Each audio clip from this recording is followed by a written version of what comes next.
I've been recording with this exact microphone for a few weeks now, and in some ways it's performed exactly as I expected it to, but in other ways it's also completely surprised me. Let's talk about it.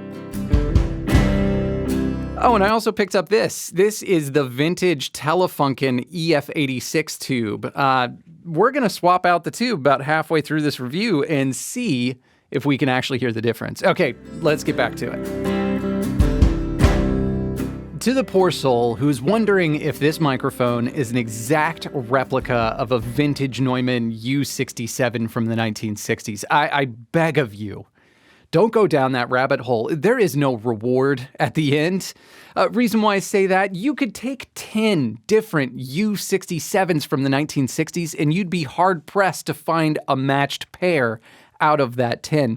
Microphones get dropped, components age, they get modded. Like, all these things can change the sonic characteristics of a microphone. So there's not really a one microphone that you can even compare it to. So instead of asking, is it a one-to-one replica, ask a few other questions. Does it have the personality of a U67? Does it smooth the top end? Does it have the transient response? Does it get thicker when you lean into it? And then ultimately, does it sound good? And so to me, when I think of the personality of a 67 style microphone, I think of two different personalities in one. Because on the one side, 67 style microphones are really good at getting this nuance and detail and clarity, and they can beautifully record these articulate, gentle moments, like a piano or an acoustic guitar. And if you remember in the video that I put out a week and a half ago or so with the Del Cobra session, I used this microphone on the acoustic guitar, and I ran that into the LA610, and I had it just barely kiss that compressor on the way in. And I am not going to have to touch that thing in post-production. Like, I've already started the mixing process of that song, and I'm pretty sure the only thing I did was gave the top end just the tiniest nudge, and then I threw some reverb on it, and it was done.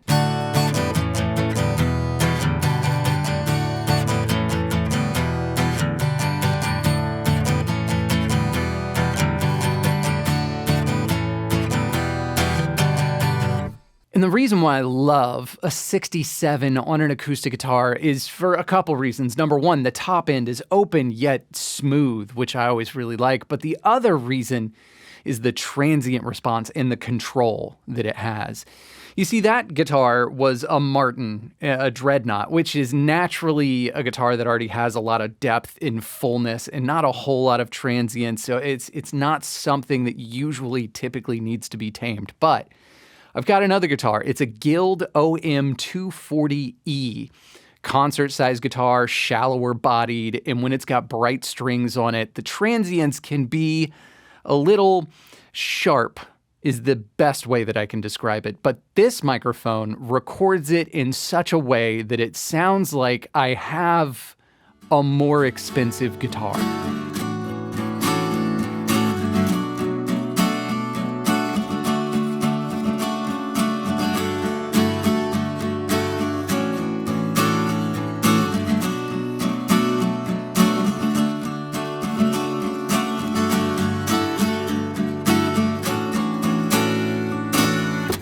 And for vocals, the 67 is a beautiful choice. Like, it tends to agree with a lot of singers. It's got that open but smooth top end. It's got the controlled sibilance, and it doesn't have too much of that upper mid push to where it can sound nasally on some singers. Like, it's typically really agreeable.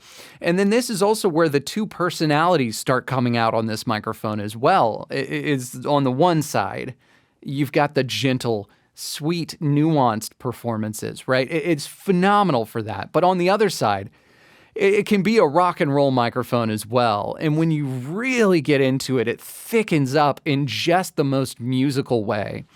So here is a song that I wrote, and I'm going to do two different performances of it. I'm going to do the sweet, gentle, smooth version, and then I'm going to do the version that's scream singing with a full band. And I've got this under my control, and I do everything so I can feel whole. I'm scared to get to the next step. Am I doing what I'm supposed to, or am I just fucking it up? And I've got this under my control, and I do everything so I can feel whole. I'm scared to get to the next step. Am I doing what I'm supposed to, or am I just fucking it up?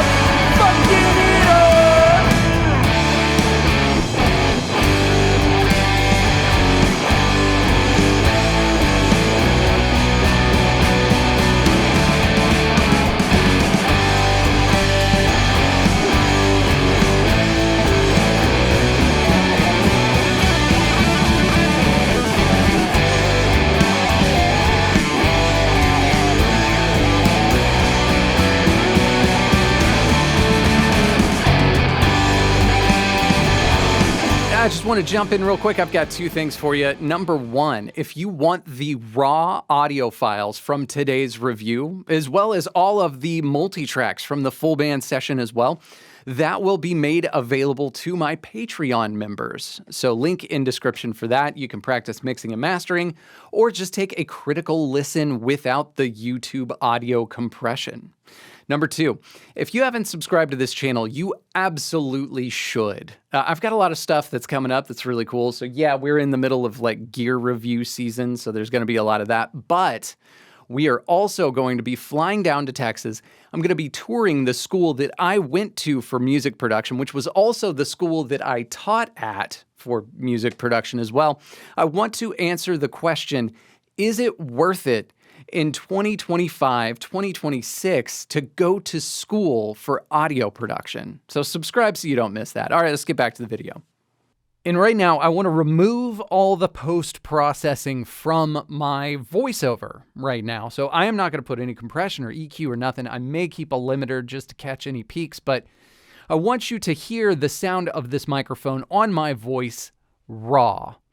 And this has the stock EF86 tube by Tongue Sol. This is also, by the way, the same tube that Neumann uses in their $7,000 microphone, their U67 reissue that they make today, which it sounds great, right?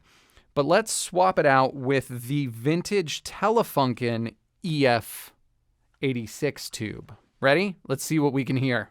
And you are now listening to the sound of my voice in the same microphone, but the tube has been swapped out. This is the vintage NOS Telefunken EF86 tube. NOS, by the way, I've gotten this question. It just stands for new old stock.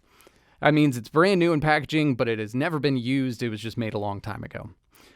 What are the sonic differences that you hear? I already know what I hear, but I'm curious. You let me know down in the comments below, like, what are the differences that you hear?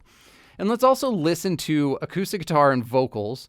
One take was recorded with the vintage NOS tube, and then another take with the modern Tongue Sol tube. And I've got this under my control, and I do everything so I can feel whole. I'm scared to get to the next step. Am I doing what I'm supposed to, or am I just fucking it up? All right, so what do I hear? It's always tough to put words to audio, so forgive me for that, but it's like the warmth and the glow of the microphone is kind of accentuated a little bit, right? And then on the top end, I get a little bit more clarity, and then there's this extra character that I'm hearing in the mids and upper mids. Like, I'm a fan of how that sounds. And before anybody comes after me in the comments and wants to crucify me for pushing NOS tubes, like, I don't make a dime from these microphones. Like, there's no affiliate link. I'll have a link in the description, but it's not an affiliate link. You can choose to spend your money however you want, right? And for anybody who says that, you know, tubes don't actually change the sound of a microphone, that's a myth and it's been proven. To that, I say, Of course they change the sound of your microphone. Of course. Every single component in the signal path will alter the sound of the microphone. Every capacitor, transistor, transformer, tube, like all of it, they change the sound. Of course they do. And it's one of those things people will say, oh, well, the frequency response measures to be the exact same, so it's no difference. And to that I say, frequency response is this much of the total picture of what the overall microphone sounds like. It's not that those frequencies are there, it's how they're represented, and the character that they have in that microphone is what makes those differences. I mean, this is the same reason why you can't take an SM57 and with fancy EQing get it to sound exactly like a U87. Of course not. Of course not. Every component makes a difference.